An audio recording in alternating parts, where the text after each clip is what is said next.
World War II, The Call of Duty. Chapter 15. Resistance is Never Futile.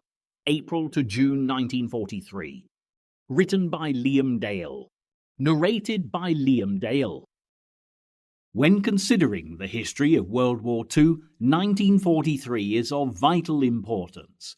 Many strategies being implemented by the Allies were starting to come to fruition, as gradually Adolf Hitler and the Axis powers' stranglehold in both the European and Pacific theatres of war was slowly but surely being loosened.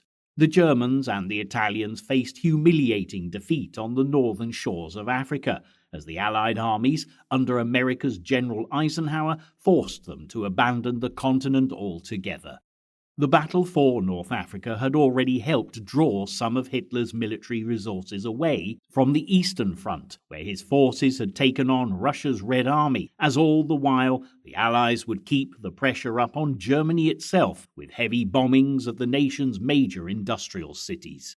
At sea, the British in the Atlantic and the Americans in the Pacific would begin to gain the upper hand over enemy submarines, as Allied planes and submarines coming off the production line were equipped with the latest technology, and increasing use was made of patrol planes and light aircraft carriers. The liberation of Europe would never be able to go ahead until the Battle of the Atlantic had been won. For some, an Allied victory could not come soon enough. The horrific Nazi genocide of Europe's Jews was proceeding with murderous efficiency. As details of the atrocities filtered out to London and Washington, British Prime Minister Winston Churchill and America's President Roosevelt judged that the only response could be a continued grim determination to defeat Nazi Germany and its brutal ideology. Already focused on the next step, their resolve was further strengthened as an Allied advance into Italy, using the island of Sicily as a starting point,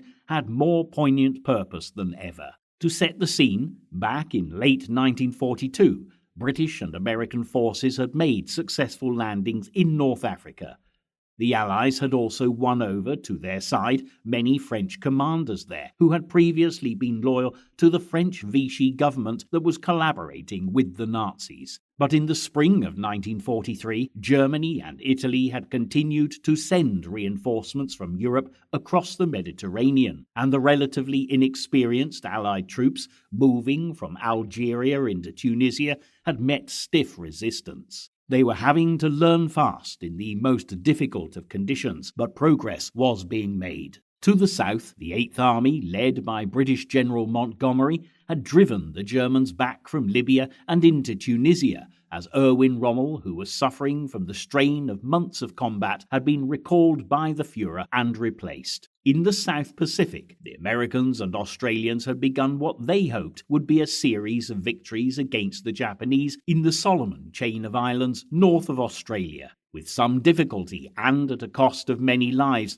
they had taken the first island, Guadalcanal, and with this achieved, understandably, they wanted to give the Japanese no respite. Japan, Hitler's strongest ally, was in control of a wide circumference, including parts of China, much of Southeast Asia, New Guinea, Papua, and in the North Pacific, the tiny Aleutian Islands. It was essential to keep the Japanese on the defensive to prevent them from fortifying the Pacific islands they held, building up their air bases and making the Axis position a great deal more secure. As we know, back in Africa, there were equally important matters being discussed. Meeting in the Moroccan city of Casablanca in January 1943, Churchill and Roosevelt, with the advice of their commanders, agreed on invading Sicily as soon as practicable, leaving a cross-channel invasion of France for the following year. This was despite the misgivings of some American generals, who did not want the war in the Mediterranean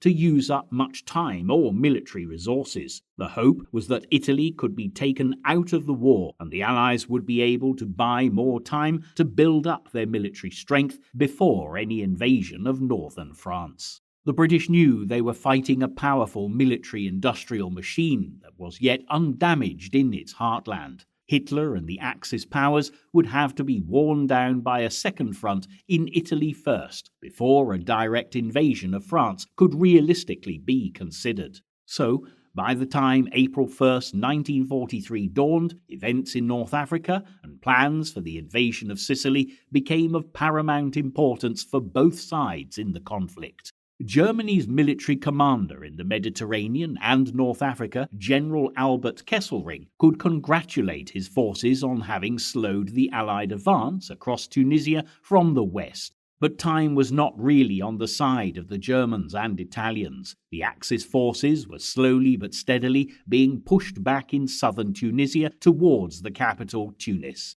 Their use of panzer tanks had been impressive, with the model having been upgraded after coming up against heavy Soviet tanks on the Eastern Front. Nevertheless, the British and Americans quickly strengthened their position, with increased numbers of tanks and aircraft in North Africa, and with the airfield they now controlled, were able to give their ground forces much better air support. In the first week of April, the Allies bombed not only the Italian mainland, but also hit Axis transport planes in the air and ships bringing supplies by sea. Moving cautiously up the coast, army sappers worked on detecting mines and filling in craters in the road. The troops were glad to be passing through fertile agricultural land and olive groves after months crossing the rocky tracks of the Libyan desert. But more importantly, the Tunisian roads provided them with a much smoother driving surface. Pitting his wits against Kesselring, America's General Dwight D. Eisenhower was in overall command of the Allied forces in the Mediterranean, with Britain's Field Marshal Harold Alexander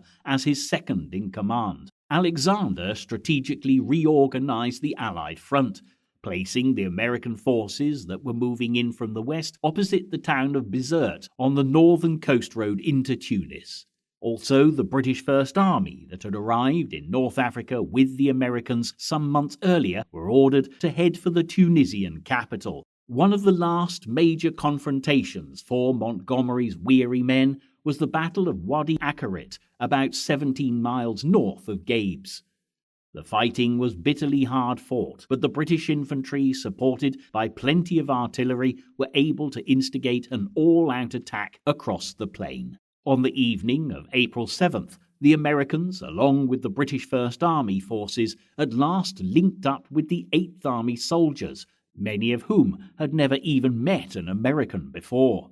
The more recent Allied arrivals found the battle-hardened soldiers of the 8th Army scruffy and poorly disciplined, but with an impressively united fighting spirit. However, all the battle units now brought together in the final push to complete Allied operations in North Africa had by now lost thousands of men, either killed or wounded in the desert sands. Progress continued to be made as the Allies took the Tunisian town of Sfax, which was quickly followed by Sousse along the coast. New Zealand and Maori units in Montgomery's army took on Axis troops at the Rock of Takruna, an ancient fortress village in a strategically important location high above the main access route. Then, with the worst of the fighting for North Africa behind them, the 8th Army, having come so far after battling so hard, found themselves playing a secondary role, pinning down as many troops as possible away from Tunis and Bizerte. The writing was now on the wall for the Germans and the Italians in North Africa, and for the Italians, the cracks in this unequal alliance were beginning to show as the threat of an Allied invasion of their homeland gathered momentum. As more and more Italian soldiers were taken prisoner, it became clear that support for the Axis alliance was faltering among ordinary Italians. There had been little real enthusiasm for war in 1940. Now Libya had been lost,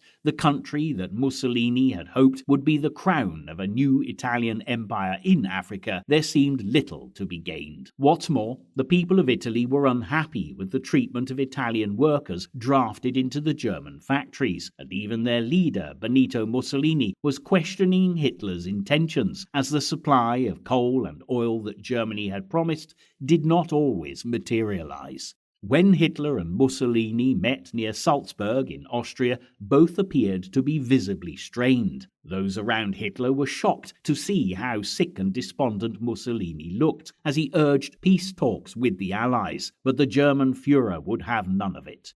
Eventually, Hitler managed to browbeat and cajole the hapless Mussolini into continuing to fight to hold Tunis, convincing his now reluctant ally that this was essential if fascism was to survive in Italy. But Hitler's own situation was far from secure, and he too faced criticism from his own people, who were by now experiencing great hardship and feeling that the Third Reich was not as invincible as they had been promised. Propaganda became more important than ever, and for Hitler, events in Russia soon gave him an opportunity to justify his position. At a place named Katyn in the Soviet countryside near Smolensk, a Russian peasant made an astounding declaration to the occupying Germans, claiming that the bodies of thousands of lost Polish officers were buried close by in the forest. For Joseph Goebbels, Hitler's loyal minister of propaganda, it was the best news he'd had to work with for some time. After some exploration of the Russian peasant story, the Nazis discovered mass graves of more than 4,200 Polish officers, slaughtered by the Soviets back in 1939, when Stalin had been in league with Adolf Hitler rather than the Allies. The Russian position was delicate because since their defection to the Allied cause after the Nazi invasion of the Soviet Union, Hitler's Operation Barbarossa, the British and Americans still viewed Stalin with great suspicion. Goebbels was quick to condemn the Russians' brutality against the Polish officers, but conveniently omitted to mention the barbaric treatment of the Poles, particularly the Jews, by the Germans. Matters were more difficult still because the toppled Polish government had fled into exile in London in 1939 and wanted the atrocity at Katyn exposed. Cooperation with the Russians ceased. It took a great deal of diplomatic manoeuvring to keep what had been an uneasy alliance at the best of times intact, but British and US officials managed to prevent what would have been a disastrous split in the Allied position. Nevertheless, the spotlight was destined to remain on Poland as April gave way to May 1943, with events in the capital Warsaw under German occupation hitting the headlines. Eastern Europe in 1943 held too many secrets and too much horror. As April began, a new gas chamber had been installed at the extermination camp at Auschwitz, one of 6 extermination camps operating on Polish territory. Consignments of prisoners, mainly Jews from various European countries and also non-Jewish Poles and Gypsies, were brought in cattle trucks. On arrival, most of the men, women and children were sent for immediate gassing, with only a minority allowed to live a while longer as slave labor. In the Polish capital, Warsaw, all Jews had been confined to the traditional Jewish quarter, under guard and shut off from the rest of the city by high walls. Around 400,000 Jews and some Gypsies existed there on minimum rations, as the Germans used slow starvation on a community that was also vulnerable to typhus and tuberculosis. Then the pace of deportations to the extermination camp at Treblinka was stepped up. By April 1943, only 60,000 people remained in the Warsaw Ghetto, mainly young adults. These people knew by now that they had nothing to lose, and some had formed secret resistance groups using arms smuggled in from the Polish underground outside the ghetto. After a small-scale uprising by the Jewish resistance in January, Heinrich Himmler, head of the Nazi SS paramilitary, decided the time had come to raze the ghetto to the ground. He sent an SS force in on April 19th with tanks, flamethrowers and dynamite squads, and though the armed groups resisted desperately with what weapons they had, the Germans soon started burning them out and forcing them into sewers and underground bunkers. 13,000 Polish Jews were killed in the revolt, but the Warsaw Ghetto uprising had been a brave and desperate act of defiance, and it gave Hitler and his generals a taste of what was to come.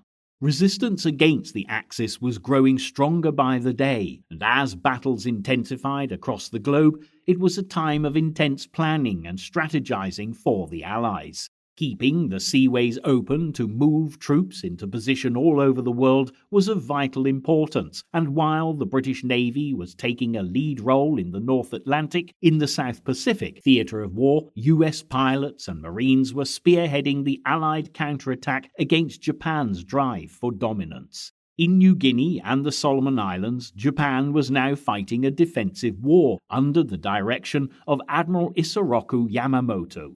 Yamamoto had unusually studied in the United States. He had even initially opposed the militarism that led Japan into war, but now he was a marked man for the Americans. It was he who had planned the Pearl Harbor attack of December 1941, and while the Japanese public still viewed him as a national hero, the Americans were keen to eliminate the man responsible for thousands of American deaths. In April 1943, the Americans decoded an intercepted radio message that revealed Admiral Yamamoto would make a flight in the Solomons on an inspection trip to his troops. The bomber carrying the VIP was to land on an island near Bougainville in the north. Seizing the opportunity on April 18th, 4 American fighter aircraft took off from Guadalcanal following orders from President Roosevelt and homed in on Yamamoto's flight path. The bomber carrying the admiral was attacked and sent plummeting down into the jungle of Bougainville. Yamamoto's body was later recovered by a Japanese search party, but Tokyo did not announce his death until weeks later, for fear it would affect morale. The Americans, in turn, could not boast their triumph immediately, as to do so would reveal that they had broken the secret communications codes used by the Japanese Navy. But while the news of Yamamoto's death remained unannounced, a nationwide address heightened American animosity towards the Japanese. On April 21st, Roosevelt revealed that 3 members of an American aircrew had been executed in Japan. The 3 men, 2 pilots and a gunner, had been among 80 crewmen who had survived a raid led by Lieutenant Colonel Jimmy Doolittle 1 year earlier. Doolittle was an aviator who had already been something of a celebrity before the war. The Americans had hoped to shake the morale of the Japanese with the bombardment of military and industrial targets in cities around Japan. It had been the first Allied raid on Japanese home territory, a bold move that Tokyo had been eager to avenge. The news of the barbarous executions was met with horror by the Americans, and Roosevelt announced that those responsible would not go unpunished, a message that was also intended as a warning to the Japanese over their treatment of some 17,000 other Americans held as prisoners of war. By May 1943, the focus of the confrontation between the US and the Japanese shifted for a while to the northernmost edge of the Pacific Ocean.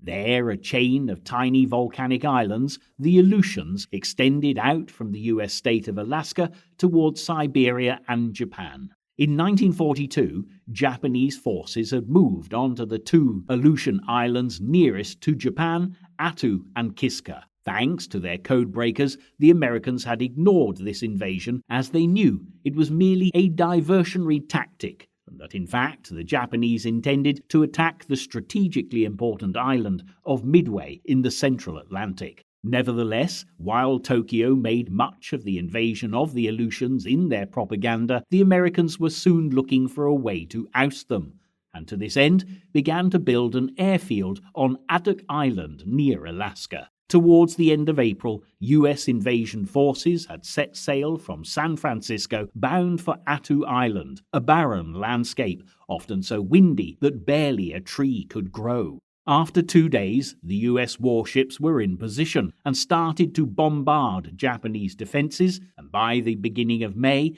as a dense fog took hold of the island, the infantry were sent in on landing craft, hoping to take the Japanese garrison by surprise. In bitter fighting that would last through May, the US soldiers managed first to reach the valley leading to Chichagof Harbor, but the Japanese would not surrender. The last of them broke out of their final positions, charging towards the American lines in a suicide wave, but their last stand would be futile, and by the time the conflict had drawn to a close, there were over 2,000 Japanese dead. The Americans themselves lost more than 500 of their men, and over 2,000 had been evacuated, suffering badly from frostbite or disease. Attu, back in American hands, now lay between the Japanese mainland and the island of Kiska, where the Japanese troops still roamed. The invading armies did not remain on the island for long, however, and by the time Allied soldiers set foot on Attu in August 1943, the 5,000-man garrison had already evacuated, leaving the inhospitable climate of the Aleutians to the Americans. In North Africa, meanwhile, the German and Italian forces in and around Tunis looked in danger of having no route for a retreat, despite Rommel's earlier plea to Hitler and Mussolini to pull their men out of North Africa and prepare for an Allied invasion of Europe. The Germans continued to bring troops and supplies into Tunis almost until the last minute. In May, as Bizerte fell to American units, further south, General Alexander unleashed a new offensive with an intensive artillery barrage of Tunis. Soon the first British armoured cars were able to sweep into the capital, and before long, thousands of people were lining the streets to celebrate, throwing spring flowers at the troops. Beyond the capital, the enemy, though surrounded, continued to fight, rejecting invitations to surrender and to save useless bloodshed. Kesselring had already abandoned the African continent when finally, at the end of the second week in May, the Germans accepted their fate and made a formal surrender. The Italians soon followed suit, and while Axis soldiers flooded into prisoner-of-war enclosures, those captured amounted to around 125,000 Germans and 115,000 Italians. It was the largest haul of prisoners of war in the conflict to date, and certainly presented a logistical challenge as far as feeding and managing them was concerned. Nevertheless, Eisenhower remained unperturbed by this minor complication and was jubilant as he announced to the world that the Axis were now in retreat. 3 hours after the surrender, Winston Churchill, in meetings with Roosevelt in Washington, received a message from General Alexander informing him, "The Tunisian campaign is over. All enemy resistance has ceased. We are masters of the North African shores." After 3 years of fighting up and down the desert plains and over mountains, the Allies had finally achieved their reward and could celebrate the end of the Axis empire in Africa. Back in Washington, President Roosevelt and Winston Churchill were ready for discussions with senior British and American military decision-makers during the conference codenamed Trident. On May 19th, Churchill addressed a joint session of both houses of Congress, just as he had done in December 1941 in the aftermath of the Japanese bombing of Pearl Harbor.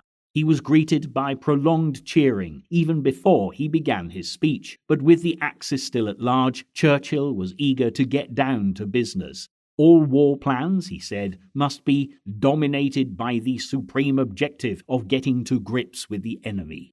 The defeat of Germany must come first, and this would inevitably bring with it the defeat of Japan.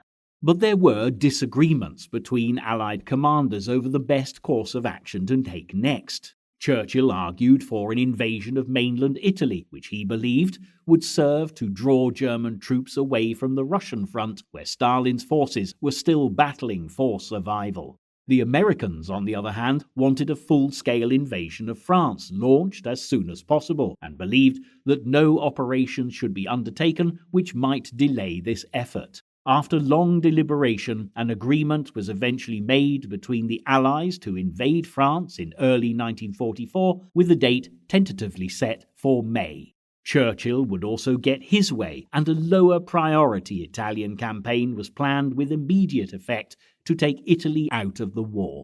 Meanwhile, the focus was on the Atlantic, as vicious convoy battles were being fought. Before an invasion of France could take place, the Allies knew the Battle of the Atlantic had to be won, and with heavy losses through early spring seriously affecting supplies arriving in the British Isles, there were fears that the Nazis were winning the war at sea. Fortunately, by May, it seemed the tables had turned, and slowly but surely the Allies were gaining the upper hand. By the end of the month, a quarter of the total operational strength in the German Navy's submarine wing had been sunk. The son of Admiral Dönitz, commander-in-chief of the Navy, had drowned with the rest of his crew on May 19th, and days later the Nazi commander realized the time had come to withdraw to the South Atlantic. With only a few U-boats left roaming the north as a token threat, it seemed the 2-year Axis battle to break British supply lines had been lost. Meanwhile, the factories continued to step up munitions production, and the war effort was beginning to tell, not only at sea, but in the skies over Germany. Throughout the spring of 1943, waves of British bombers launched attacks on major German cities under the command of Air Chief Marshal Sir Arthur Harris. Haunted by the memory of years of trench warfare in the First World War, the British saw aerial bombardment as a way to bypass fronts on the ground and shorten the war. The heavy bombing was not only targeted at destroying key industries, however, it was seen as a valuable weapon in undermining civilian morale in the fatherland. During the war, hundreds of thousands of Germans were left homeless by the attacks, and while conditions deteriorated in the cities, support for Adolf Hitler inevitably began to wane. In May 1943, the RAF were finalizing the details of a particularly daring raid on the country, which would focus on the Ruhr Valley in Germany. The aim was to rupture 3 dams in the area, which was home to much of Germany's heavy industry, including steelworks, chemical plants, and coal mines. Working in the strictest secrecy, a British aircraft designer named Barnes Wallis had developed a drum-shaped bomb that it was hoped would bounce along the surface of the water towards a dam, avoiding the torpedo nets that protected it. The bomb would then roll down the dam below the surface of the water before exploding. On May 16th, the raid, Operation Chastis, successfully destroyed the first and second dam, though the third would remain intact. Many thousands of gallons of water gushed out from the breaches in the 2 dams, flooding mines and cutting rail, road and canal links, as well as disrupting water supplies. At least 1,650 people drowned, and productive arable land was flooded. Sadly, only 9 out of 19 RAF planes returned from the mission, and 53 of the aircrew involved were killed in action. But despite the loss, the event was an important boost to British morale, as British cities continued to suffer from raids by the Luftwaffe. Meanwhile, for the population of occupied Europe, the sight of Allied bombers heading for Germany gave them some hope that the Nazis' so-called New Order could not last forever. As planning continued for the cross-channel invasion of France, the hopes of those living under Nazi occupation were not unfounded. It was beginning to look increasingly likely that a cross-channel invasion of France would be possible in 1944, and with the ambitious task that now lay ahead, Roosevelt was keen to improve contacts with the grassroots French resistance. French people had been deeply divided by the coming of the Second World War. Not only were there the divisions between those who supported General Charles de Gaulle based in London and those who supported the collaborationist government of Marshal Pétain based in the French town of Vichy, there were also many active in the resistance, including the French communists who supported neither Pétain or de Gaulle. At the Casablanca conference in January, there had been a rather tense and awkward meeting between de Gaulle and his rival General Henri Giraud, who continued to maintain the Vichy regime in North Africa. Nevertheless, in joint leadership of the Free French forces, they called on all loyal men and women to rally to their cause. Eventually, the National Council of Resistance was set up as an umbrella for the diverse resistance groups who had been carrying out acts of sabotage against the Nazis, and people in occupied France began to do all they could to aid the Allies. In the meantime, the American secret services began to build their own direct links with the French resistance through contacts made in Switzerland, hoping that by channeling money into resistance action, they could get access to valuable military and strategic information about the Germans in France. But fighting for freedom did not come without its risks, and soon after the first meeting of the new National Council of Resistance, numerous leaders were arrested. During the course of the war, many men and women who fought back against the occupying forces in France would be incarcerated, tortured, or killed by the dreaded Gestapo, but unhindered by the dangers, the fight for freedom went on. In Europe, the systematic genocide continued apace. By the summer of 1943, more than half the Jewish population of Europe had already been killed. Quietly proud of their extermination program, the Nazis did not trumpet the details in their propaganda, and referred to killing by euphemisms such as special action and special measures. At Auschwitz in Poland, on average 33,000 people a month were being gassed at the concentration camp, and after the elimination of the Warsaw Ghetto in May, on June 11th, SS Chief Heinrich Himmler gave the order that the remaining ghettos in other Polish towns should also be completely emptied and dismantled. Poland had had the largest Jewish population of any European state, numbering about 3 million people, and most of this community would be dead by the time the Allies declared victory, along with about 3 million non-Jewish Poles. Further east, in those parts of the Baltic states and the Soviet Union occupied by the Nazis, Himmler's mobile killing units, known as Einsatzgruppen, had been given a free rein behind the advancing German troops, while communities were pitilessly massacred in mass shootings and the Jewish population had been decimated. But while the Nazis continued with their war of terror, the Allies were slowly closing in, and following discussions at the Trident Conference in Washington, preparations for the invasion of Italy had begun. With the Axis cleared from North Africa, Eisenhower now placed all his attention on taking Mussolini and his troops out of the war. US bombers intensified their attacks on the country, hitting ports, airfields, and industrial areas. In Sicily, the towns of Palermo, Catania, and Syracuse were targeted. The island of Sardinia, where there was already a sizable garrison of German troops, was also hit, and the ports of Messina and Naples on the mainland suffered intense bombardments. Allied aircraft based on Malta had begun bombing the port of Naples as early as 1940, and the city was no stranger to air raids. But as the attacks escalated, by the summer of 1943, life was becoming unbearable for its inhabitants. Explosions regularly tore through the city, and there were food and water shortages to contend with. In spite of reinforcements, German air power in Italy was dwindling under the hammering of Allied air power, and as the people of Naples endured a heavier bombardment than they had known before, the Nazis were unable to send the additional planes and anti-aircraft protection that Mussolini was urgently requesting. With fears growing that the Allies were poised for invasion, thousands of ordinary Italians began leaving their homes in the south of the country, and convinced that it was only a matter of time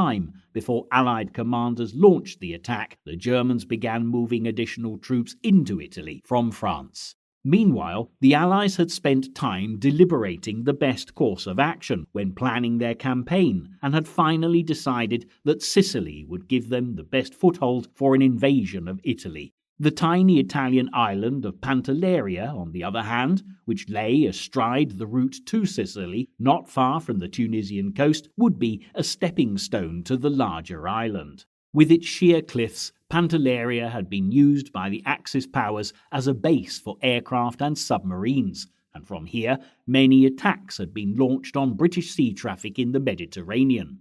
In the words of Winston Churchill, Pantelleria was a thorn in our side, and the island now posed a real threat to the planned invasion of Sicily. But keen to ensure that nothing jeopardized the lives of his men or the success of the Italian mission, Eisenhower had an unpleasant future in store for the little island. He and his commanders wanted to see whether, by softening up a target from the air, it could then be invaded using a minimal amount of men on the ground. Using Pantelleria as a testing ground to see the effect of saturation bombing on a defensive coastline, Allied aircraft began bombarding the island over 5 weeks from early May. More than 5,000 bombing sorties were flown, and 6,300 tons of bombs were dropped on Italian and German forces there. Barracks, supply dumps, and aircraft were hit at the airfield, while British naval vessels hit the harbour area and damaged gun emplacements along the coastline. On June 10th, the offensive reached a crescendo as wave after wave of bombers swept out from Tunisia, bombing the island day and night, pausing only for the Allies to invite the island to surrender. Meanwhile, in Washington, Roosevelt urged the Italian people to overthrow Mussolini, but though many were keen to be rid of the fascist dictator, he would remain in power for a little longer yet. Back on Pantelleria, with no surrender offered, a British infantry division set off from the Tunisian coast on landing craft. At about 11 o'clock in the morning of June 11th, Allied airplanes spotted a white cross on the airfield just before the infantry arrived on the beach. It marked the first time in history that an enemy land force had been bombed into submission before troops could come ashore. The operation had in no uncertain terms brought home to an already nervous Italian population that the Allied armed forces meant business. As Eisenhower now focused on preparations for the invasion of Sicily, on the other side of the globe, battles in the Pacific theatre of war were gathering pace, and the Allies were beginning to dominate the seas. As an island nation, Japan depended on maritime links with the rest of the world, a fact that had been evident in the years leading up to the war, when the United States had imposed sanctions on Japan to prevent the country from importing raw materials. The tiny empire had had no choice but to fight for survival. By 1943, with new territory to administer and defend around the Pacific, the Japanese now had new concerns, and it was vital that shipping lanes were kept open to transport troops and munitions to far-flung garrisons in the south. After the attack on Pearl, with many US carriers and destroyers taken out of action, Japan had made their spectacular entrance into the war from a position of strength, and there was little opposition to their conquest of the islands around the Pacific. While their enemy was still in a state of shock, the Japanese did all that they could to maximize the advantage Pearl Harbor had given them.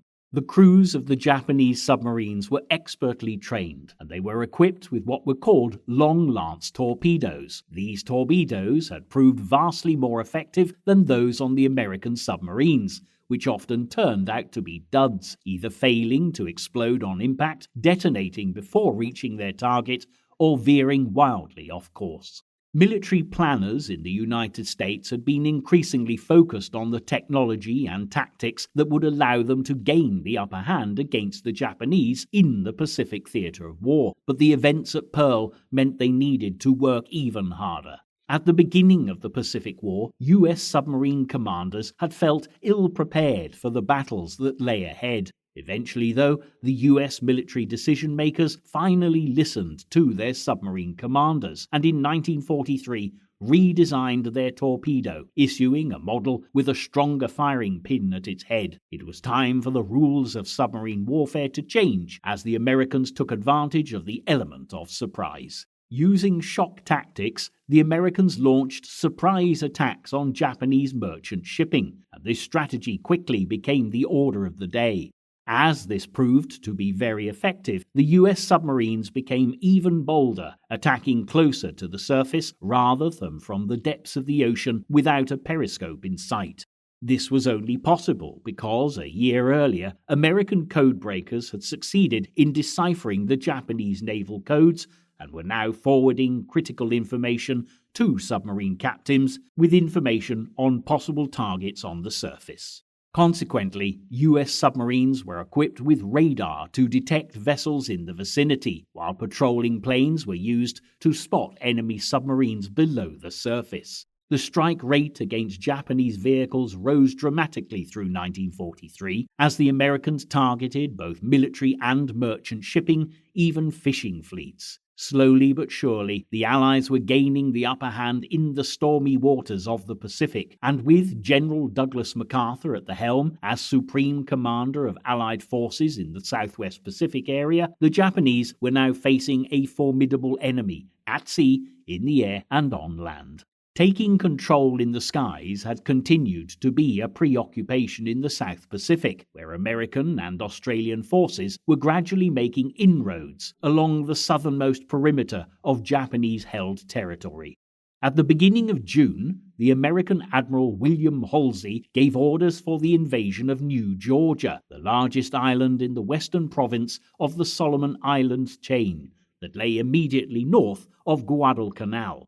The Americans were alarmed to learn that the Japanese had built an airfield at Munda, the largest settlement on New Georgia, and sporadic Japanese attempts to attack American positions on Guadalcanal soon became a problem. The Japanese feared that if the Allies managed to hold Guadalcanal undisturbed, it would be the starting point for an operation of gradual island hopping up to the northern Solomons. This would put the strategically crucial Japanese base at Rabaul on the island of New Britain under real threat from the Americans, and anything Japan could do to halt the US forces in their tracks was considered worthwhile.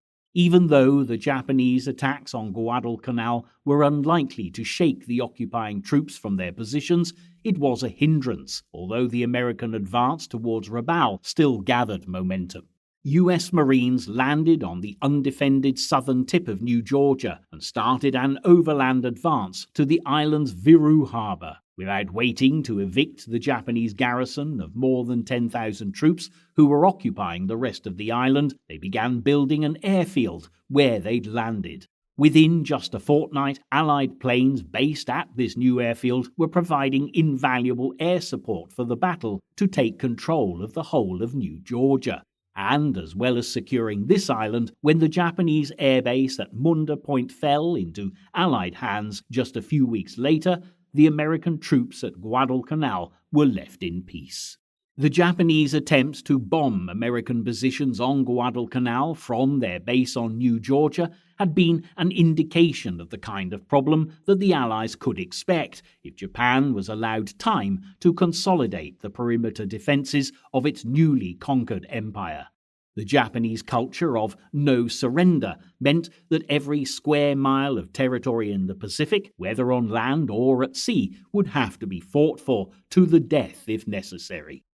The Allies had an unimaginably difficult task ahead of them, and the cost in terms of human sacrifice was destined to be immense, but the tide was without doubt now running in their favour as they launched a determined drive to push forward into the Central Pacific.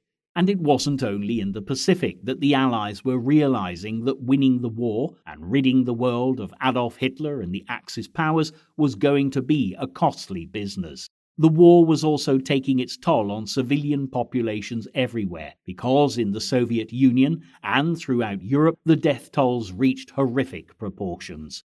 Britain continued to be subject to sporadic raids by the Luftwaffe, and in cities under the authoritarian rule of Hitler's war machine, people were living in constant fear. Stories of the atrocities were terrifying, but there was also a hardening of resolve uniting those facing such appalling conditions as the Allies stood firm in their resolve to overcome fascism to create a world free of tyranny for generations to come. Nevertheless, for the time being at least, the most immediate preoccupation for the Allied leaders was the invasion of Sicily. There were many questions still to be answered, especially concerning what was likely to happen on a political level once the Allies reached the Italian mainland. Resistance to Adolf Hitler's plans for a 1,000-year Reich was now anything but futile, and even those who had been so far collaborating with the German Führer were about to reconsider their position, meaning that the fight for control of Italy was about to get very interesting indeed.